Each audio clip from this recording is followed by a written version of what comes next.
Netflix is upping their game in the European Union by making a $1 billion investment this year alone, including new and original content.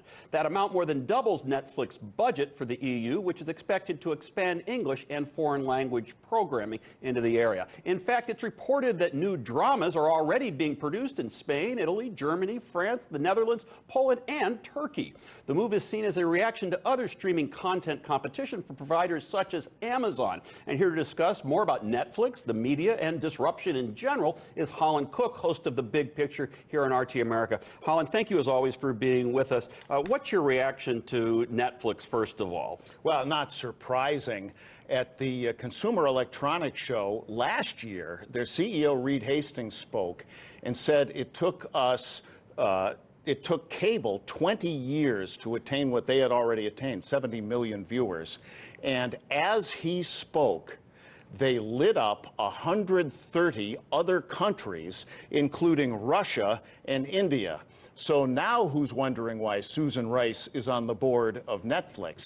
They need a State Department. It's a very global thing, but there is more to success than scale because content has become commoditized. If you're just showing other people's stuff, they can get it other places. So acts like The Crown, Orange is the New Black, House of Cards, which you can only get from Netflix, is a prudent investment. And those shows are really shows that people sort of binge. And you and I were talking earlier about how binge watching became into effect. Sure. And when The Sopranos was a big hit on HBO, people didn't just subscribe to HBO. They got connected to cable so they could see The Sopranos. When Howard Stern went to satellite radio, people subscribed to satellite radio. So content is driving consumption.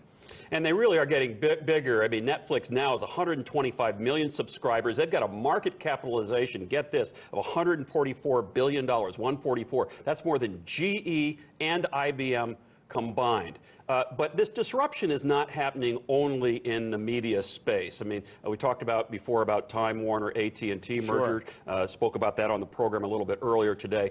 But disruption's happening all over the place, right? And this typifies it. The world's largest movie exhibitor doesn't own a theater. It's Netflix.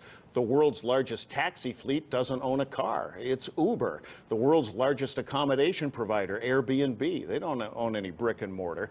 So what Netflix is doing is not only an example, but it's survival, because they started out putting DVDs and snail mail to you. I remember that. And you would get them quickly, which is a big deal then. You'd get them in a day. I don't know how they did it. And you had a list, and they gave you the next item on your list. But you notice they didn't call it DVDbymail.com. It was Netflix, because they were thinking down the road. Yep, absolutely. They morphed into new markets. And if they don't continue to morph like they are doing in the EU, perhaps they could be surpassed.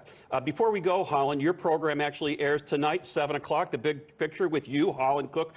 What's on tap for today? It is Earth Day weekend, so we're going to talk about Mother Earth and the circular economy, how we're evolving from the linear sense of take, make, and dispose into reusing the stuff we pull out of the earth.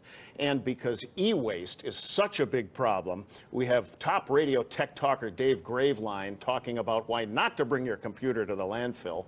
And while we had him, we talked about the iPhone battery controversy. Is planned obsolescence baked into Apple's recipe?